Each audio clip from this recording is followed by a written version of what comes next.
इन 30 श्लोकों में पुरंजन किस प्रकार अपनी रानी के साथ आनंद कर रहा है। तो इस शरीर में रानी कौन है?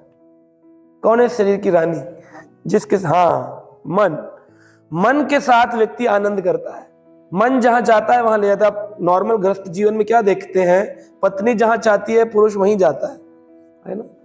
और अगर मंदिर जाना चाहे और पत्नी ना चाहे तो उसका मंदिर आना में भी थोड़ा तकलीफ होती है। तो सोचिए कि मन जहां चाहता है वहीं पर हमारा शरीर जाता है। तो कई व्यक्ति बोलते हैं, प्रभु जी मन को कैसे वश में किया जाए। जब अर्जुन ने भगवत गीता के अंदर ये बात ध्यान योग में बोली, चंचलम ही मना कृष्णा प्रमाति बालभद्रदम तस्याम निग्रहम मन्यम वायुरेवम सुदुष्करम। कृष्ण को कहते हैं कि हे कृष्ण, मेरा मन बड़ा चंचल है, मैं अपने मन को वश में नहीं कर सकता हूं, इतना बलवान है, मैं वायु को वश में कर सकता हूं लेकिन मन को वश में नहीं कर सकता। हम में से कोई बैठा है जो वायु को वश में कर सकता हो? अगर तेज गति से आंधी चल रही हो हम रोक सकते हैं, लेकिन अर्जुन अपने बाण से रोक सकते थे। लेकिन वह अर्जुन कह रहे हैं चंचलम ही मना कृष्णा, कृष्ण मेरा मन बड़ा चंचल है, कैसे करूं वश में? तो भगवान कह सकते थे, उनके सुहृद थे, मित्र थे, कह सकते थे ना ना ना ऐसी कोई बात नहीं है, मैं तुम्हें आशीर्वाद दूंगा, तुम्हारा मन वश में हो जाएगा। लोग ऐसा सोचते हैं, आकर प्रार्थना करते हैं, कहते हैं प्रभु मेरा मन वश में हो जाए तो क्या होगा? भगवान कृष्ण भी कह सकते थे हाँ हाँ मैं आशीर्वाद दूंगा, हो जाएगा। अर्जुन से ज्यादा क्या प्रिय है हम भगवान के? फिर भी भगवान अर्जुन को क्या कह रहे हैं? असंशयम महाबाहु मनहा दुनिग्रहम चलम।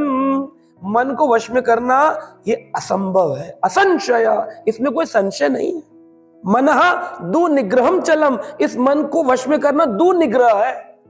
इंद्रियों निग्रहण करना, इंद्रियों को कंट्रोल करना, और मन को कंट्रोल करना भगवान कह रहे हैं दुनिग्रह, इसको वश में करना मुश्किल नहीं, असंभव है। बोले फिर कैसे होगा? तो भगवान ने फिर अगले लाइन में उत्तर दिया, अभ्यासेन तु कौंतुवे वैराग्येन च गृह्यते। कुछ अभ्यास करो और कुछ वैराग करो। बोले क्या वैराग करना है? बोले जो स्थूल इंद्रियां हैं ये जहां लगेंगी, क्योंकि स्थूल इंद्रियों को कंट्रोल करता है मन। स्थूल इंद्री से अगर आंख से पिक्चर देखी, कान से गाना सुना, शरीर से स्त्री पुरुष स्त्री का स्पर्श किया, भोजन खाया मन मर्जी का, तो शरीर में जो स्थूल इंद्रियां काम करती हैं तो मन फिर उसी लेगा लगता है। तो मन को वश में करने के लिए अपनी इन स्थूल इंद्रियों को भगवत सेवा में लगाएंगे तो ऑटोमेटिकली मन वश में तो नहीं होगा, लेकिन मन भगवान की सेवा में लग जाएगा, तो इस संसार से वो विलग हो जाएगा। मन को वश में करना तो असंभव है। तो मन को आप बदल सकते हैं। बच्चा है, वो रो रहा है, भूख लगी है, तो हम लोग क्या करते हैं, ना ना ना ना ना ना ना ना, देखो कितना होशियार हो गया, अब पता है कि खाना नहीं बना है, तो बच्चे को एंगेजमेंट देते हैं। एंगेजमेंट देना है, उसको कहीं ना कहीं व्यस्त रखना है मन को। बच्चा गिर गया, चोट लग गई, तो क्या कहते हैं, उसका मन बोले हटाओ जहां चोट लगी, बोले कुछ नहीं हुआ कुछ नहीं हुआ, चींटी मर गई चींटी मर गई चींटी मर गई। चींटी मरी होती है क्या? या चींटी मर गई तो उससे बच्चे का दर्द कम हुआ क्या? लेकिन बच्चे को ऐसी बात बोलकर उसके मन को डाइवर्ट करना। तो भगवान वही कह रहे हैं, आप मन को वश में ऐसे बैठ जाओ, कर लो, कपाल भाती कर लो, मन वश में होगा? कुछ नहीं होगा। मेडिटेशन सेंटर में आंख बंद करने से बैठने से होगा? कभी नहीं होगा। तो कैसे मन वश में होगा? ये जो हाथ है, ये जो मन है, ये जो शरीर के ऊपर जितनी स्त्रियां, पैर, हाथ, नाक, कान, जितनी पंच ज्ञान इंद्रियां, पंच हमारी इंद्रियां हैं, कर्म इंद्रियां, इन सबके सबको भगवत सेवा में लगाना। जैसे अम्बरीश महाराज ने लगाया, हाथ से पोछा लगाते थे मंदिर का, आंख से ठाकुर जी का दर्शन करते हैं, कान से हरि कथा का श्रवण करते हैं, जिह्वा से भगवान का प्रसाद पाते हैं और भगवत नाम जप करते हैं, शरीर से भक्तों का स्पर्श करते हैं, पैर से परिक्रमा करने जाते हैं। तो इस प्रकार जब ये सारी इंद्रियां ठाकुर जी की सेवा में लगेंगी तो मन बेचारा क्या करे? कहेगा हमारे 10 सैनिक थे, 10 के 10 बिगड़ गए, तो अब क्या करें? मन कंट्रोल ही नहीं करता। मैनेजर के 10 आदमी हो और 10 के 10 एम्प्लॉय उसकी सुनना छोड़ दें, मैनेजर क्या करेगा? तो वही है, आप मन को वश में तो नहीं कर सकते। स्थूल इंद्रियों को भगवत सेवा में लगाने से मन स्वतः ही भगवत सेवा में लग जाता है, ये आप कर सकते हैं। तो पुरंजन का जो मन है, पुरंजनी, वो उस रानी के साथ आनंद कर रहा है। एक पुरुष जिस प्रकार स्त्री के साथ आनंद करता है, उसकी बाहों में लेटा हुआ है, ऐसा वर्णन इस अध्याय में किया। इतना आनंद में है कि 1100 पुत्र और 110 पुत्रियों को जन्म दिया है, और उसके कई सौ पुत्र पुत्रियां और कई पौत्र पौत्रियां हैं, यानी ग्रैंडसन ग्रैंड डॉटर्स भी हैं, कई सारे जन्म दिए। इतना लिप्त रहा, और कहते हैं कि तभी गंधर्व लोक से एक राजा आया जिसका नाम है चांडवेग। अभी कहानी है, चांडवेग राजा नाम का कोई राजा नहीं है, लेकिन नारद जी कह रहे हैं चांडवेग नाम का एक राजा आया। चांडवेग का मतलब क्या है? वेग, वेग। और चंड यानी तेज गति से चलने वाला वेग।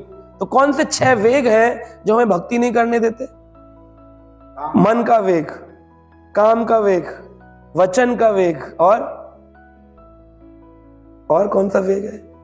उदर का वेग, और उपस्थ हुआ, और काम वेग, उपस्थ वेग की बात। जिह्वा वेग, जीव का वेग, चाय का वेग, क्रिटिसिज्म का वेग, निंदा का वेग, है ना, तरह तरह के वेग हैं। रिश्तेदारों में जाकर शगन देने का वेग, अरे रिश्ता टूट जाएगा अगर नहीं गए, 101 रुपए का लिफाफा देने जाना है, क्या करें, दायित्व है हमारा। ये सब वेग है जो आपको अंदर से प्रेशर मारते हैं। जैसे मल मूत्र त्यागने का वेग होता है ना, टॉयलेट आती है तो आदमी कहते हैं प्रेशर बन रहा है, वेग हो रहा है। तो अगर आप उस वेग को वश में करते हो, तो आयुर्वेद कहता है, मान लो यूरिन का प्रेशर आ रहा है और आपने कंट्रोल कर लिया 1 घंटा, 2 घंटा, 3 घंटा, तो उससे किडनी खराब हो जाएगी। वेग को वश में नहीं करना चाहिए जो शरीर के हों, लेकिन जो सूक्ष्म इंद्रियों के वेग हैं उन्हें वश में करना चाहिए। ऐसा नहीं करना चाहिए कि ये इधर अप्लाई होता है तो इधर भी यही चीज अप्लाई होगी। स्थूल में जो अप्लाई होता है वो सूक्ष्म में अप्लाई नहीं होता है। तो मन का वेग, उदर का वेग, जीव का वेग जो है, इस वेग को वश में करना चाहिए। कैसे वेग वश में करोगे? जीव लपलपा रही है पानी बताशे गोलगप्पे देखकर कि हो जाए थोड़ा छोले भटूरे का, काश मैं इस्कॉन ना गया होता तो मैं भी आज प्याज वाला भटूरा खाता। जीव लपलपा रही है, तो इस वेग को कैसे वश में करोगे? तो मन नीचे एक प्रसाद का थैला होना चाहिए, खूब सारा उसमें बढ़िया बढ़िया प्रसाद हो, ताकि पेट भर जाए, उधर भर जाए, जिह्वा को कुछ मिल जाए तो वेग थोड़ा वश में हो जाए। इसीलिए भक्ति विनोद ठाकुर लिख रहे हैं, शरीर अविद्या जाल जड़ेंद्री ताहे काल, जीवे फैले विषय सागरे, तार मध्य लोभमय। ये लोभमय है, लोभ में फंसाती है। ताके जेता कठिन संसारे, ये संसार की प्रारंभ कहां से हो रहा है? जीवा वेगम। ये जो खाई है ना हमने कचौड़ियां रोड पर फोड़ फोड़ कर मसाले डालकर, वही वेग निकल रहा है सारा। अभी जैसा खाएं अन्न वैसा बने, बहुत बड़ा काम है। आप हाथ से माला कर लो, बोले हम माला करते हैं, प्रभु जी बड़े ध्यान से कथा सुनते हैं, लेकिन जीव से प्रसाद नहीं खाते। रिश्तेदार के घर जाते हैं, सास के घर गए, बहू के घर गए, चाची के घर गए, बुआ के घर गए, और वहां पर उसने प्रेम से दाल चावल बनाया था, हमने खा लिया। जैसा खाएं अन्न वैसा बने। अब मन बड़ा बलशाली, उस मन से ये 10 इंद्रियां कंट्रोल हो रही है। मनःषष्ठानि इंद्रियाणि प्रकृति स्थानी करिष्यति, 5 ज्ञान इंद्रियां और 6ठी षष्ठाणी मन इंद्रिय है। प्रकृति स्थान, इस प्रकृति में घुमा रही है। इसलिए चैतन्य महाप्रभु कहते हैं, विषेर अन्न खाइला दुष्ट हैला मन। विषय अन्न खाने से क्या होता है? विषय अन्न खाइला दुष्ट हैला मन, दुष्ट हैला मन नहीं कृष्णेरा स्मरण। कृष्ण का स्मरण चला जाएगा। आपने तो समोसा खाया जज्जू हलवाई का, लेकिन आपको नहीं पता चला आपका मन कब चला गया। मन लगता नहीं है माला में मन। ये आप देखो, आप ले आए, कोई डब्बा आया दिवाली पे सोन पापड़ी का, 40 घर में घूमकर आया है, उन सबके कर्म लगे हल्के हल्के हाथ से इधर से उधर से। अब आपके पास वो आ गया, आपने कहा सोन पापड़ी में कौन सा प्याज लहसुन मांस है कुछ उसमें? क्या प्रॉब्लम है इसमें? ठाकुर जी को भोग लगा के खा लूंगा।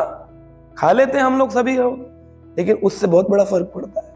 क्योंकि जब तक बनाना वाले के भोजन की चेतना ना हो, तो उस चेतना के बिना वो काम फल नहीं देगा। चेतना है बनाने वाले की। लोग बोलते हैं अरे वो तो मशीन से बनता है, आजकल मशीन से बिस्कुट भुजिया नमकीन बन रहा है। श्रील प्रभुपाद जी अपनी पुस्तकों में लिखते हैं, डिब्बा बंद आइटम, ग्लिसरीन से बने आइटम, ब्रेड, बिस्किट, भुजिया, ये सब भी खाने से विषय अन्न है। ये मन भ्रमित होता है। हम लोग रोड पर खरीद रहे हैं, खा रहे, बिना लहसुन प्याज वाला खा सकते हैं प्रभु जी? कहाँ लिखा है? ये हमने बना लिया कि खा सकते हैं, विनम्र होने की। तो ये चांड वेग है, ये वो नहीं है भूख लगेगी, चंड वेग आएगा, लेकिन वो आपके पुरंजन को खराब करना चाहता है, इस शरीर को खराब करना।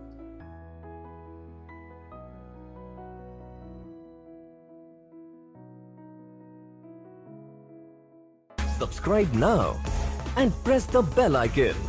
Never miss an update.